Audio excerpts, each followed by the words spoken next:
अब यहाँ देख लीजिए इलस्ट्रेशन नंबर, ये रहा हम लोग के पास 5, इसमें क्या दे रखा हुआ है, तो बोला you required you are given the following data for the current year of Riya and company. तो ये हम लोग के पास रिया एंड कंपनी का दे रखा हुआ है, जिसमें हम लोग के पास वेरिएबल कॉस्ट है जो 60,000 का, फिक्स कॉस्ट दे रखा है 30,000, नेट प्रॉफिट 10,000 और सेल्स है यहाँ पे 1 लाख, और यहाँ पे हम लोग के पास परसेंटेज भी गिवन है। इसमें सबसे पहले बोला कि find out break even point. तो ब्रेक इवन पॉइंट हम लोग कैसे निकालते थे, तो जो हम लोग के पास फिक्स कॉस्ट होता है उसमें पीवीआर से मतलब प्रेजेंट वॉल्यूम रेशियो से डिवाइड कर देते, तो हम लोग के पास आ जाता था वैल्यू में, और अगर यही कंट्रीब्यूशन से डिवाइड कर देते तो हम लोग के पास क्या आ जाता था, ये नंबर ऑफ यूनिट में। तो देखिए हम लोग के पास, देखिए सबसे पहले हम लोग यहाँ पे पीवीआर निकाले थे, तो सबसे पहले हम लोग को कंट्रीब्यूशन निकालना होगा। तो कंट्रीब्यूशन कैसे निकालते हैं, तो कंट्रीब्यूशन में हम लोग निकालते हैं, एक तो सिंपली हम लोग कर सकते हैं कंट्रीब्यूशन निकालने के लिए कि जो भी हम लोग के पास सेल होता है वो 100% होता है, सेल में से वेरिएबल कॉस्ट रेशियो को माइनस करने तो हम लोग के पास कंट्रीब्यूशन आ जाता है, मतलब पीवीआर आ जाता है। तो यहाँ पे देख लीजिए कंट्रीब्यूशन निकालने के लिए हम लोग के पास जो सेल का अमाउंट दे रखा है वो कितने का दे रखा होता है, यहाँ पे 1 लाख दे रखा हुआ है, इसमें से हम लोग वेरिएबल कॉस्ट को माइनस कर देंगे जो कितना दे रखा है 60,000, तो हम लोग के पास कंट्रीब्यूशन जो हो जाएगा अमाउंट में वो कितना आ जाएगा, तो ये आ जाएगा 40,000, आ गया ना। और या दूसरा हम लोग के पास कंट्रीब्यूशन जो हम लोग निकालेंगे, कंट्रीब्यूशन रेशियो को ही हम लोग पीवी रेशियो बोलते हैं, तो यहाँ पे प्रॉफिट वॉल्यूम रेशियो ये निकालना है। तो इसमें हम लोग क्या करते हैं, तो हम लोग के पास कंट्रीब्यूशन बाय सेल करते हैं, तो कंट्रीब्यूशन हम लोग के पास 40,000 है, डिवाइड करेंगे सेल जो कितने का दे रखा हुआ है 1 लाख का, तो हम लोग के पास कितना आ जाएगा, तो ये आ जाएगा 40%। और दूसरे अगर फॉर्म में निकाल दे तो यहाँ पे वेरिएबल कॉस्ट और यहाँ पे पीवी रेशियो का जो परसेंटेज होता है वो कितना होता है 100 होता है। ये होता था ना कि पीवीआर प्लस में variable cost ratio is equal to कितना होता था 100% होता है ना सेल का। तो ये भी हम लोग यहाँ पे जो फॉर्मूला था उससे भी कैलकुलेट कर सकते हैं। तो पहला नंबर का हम लोग का ये हो गया, मतलब कंट्रीब्यूशन निकल के आ गया, पीवी रेशियो निकल के आ गया। अब हम लोग के पास सम्स में यहाँ पे फिक्स कॉस्ट दे रखा हुआ है, तो फिक्स कॉस्ट में डायरेक्ट हम लोग डिवाइड कर देंगे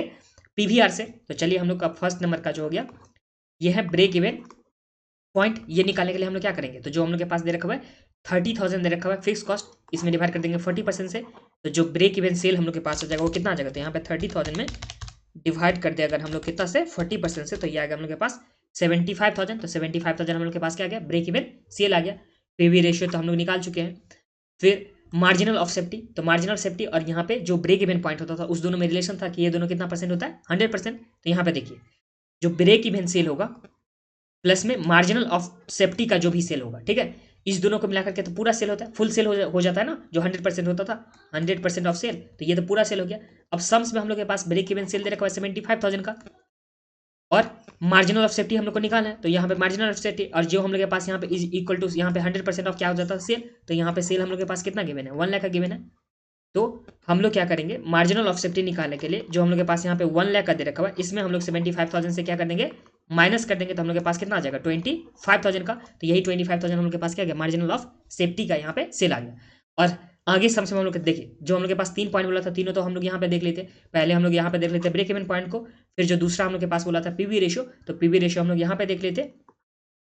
और जो थर्ड नंबर का हम लोग के पास था मार्जिनल ऑफ सेफ्टी वो हम लोग यहाँ पे देख लेते। तो तीनों हम लोग का हो गया। अब लास्ट में बोला कि also draw a break even chart showing the contribution and profit, तो हम लोग को कंट्रीब्यूशन और प्रॉफिट दिखा करके ब्रेक इवन चार्ट भी बनाना है, वो यहाँ पे नीचे देख लीजिए, ठीक है। तो देखिए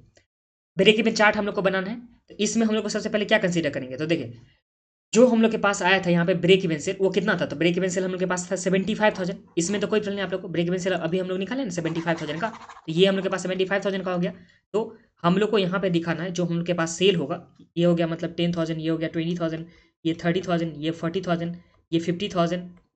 ये 60,000 और ये 70,000, और ये हम लोग के पास कितना आ गया 80,000। तो हम लोग के पास जो ब्रेक इवन सेल था वो किसके बीच में होगा, तो ये हम लोग के पास होगा 75,000 में हो जाएगा।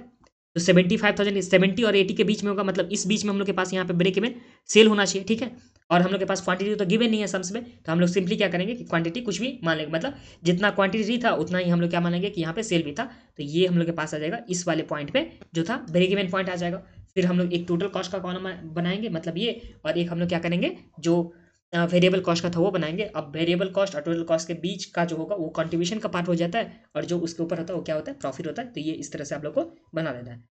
जैसे यहाँ पे देख लीजिए ये हम लोग के पास हो गया ना, तो ये नीचे वाला हम लोग के पास क्या चीज़ का हो गया वेरिएबल कॉस्ट का हो गया।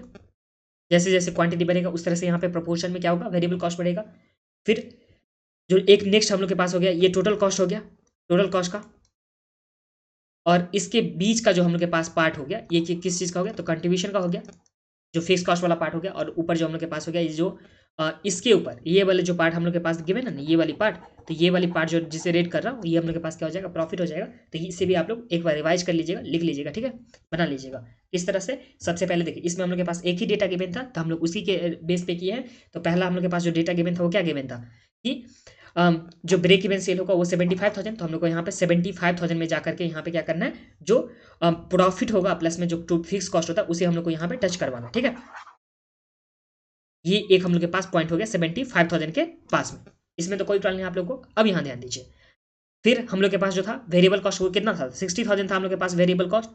60,000 तक दे रखा हुआ था हम लोग के पास। तो ये 60,000 को हम लोग को कंसीडर करना है वेरिएबल कॉस्ट में, और इसी तरह से हम लोग को यहाँ पे बनाना है। मतलब इसमें देखिए, इस वाले जो हम लोग के पास हमसे दे रखा था, इसमें कुछ डेटा दे नहीं रखा हुआ है, तो आप लोग सिंपली जैसे दे रखा हुआ ना ऐसे स्टेटमेंट ना उस तरह से बना लीजिएगा। इसमें कुछ डेटा नहीं है तो हम लोग ग्राफ नहीं बना सकते, ठीक है।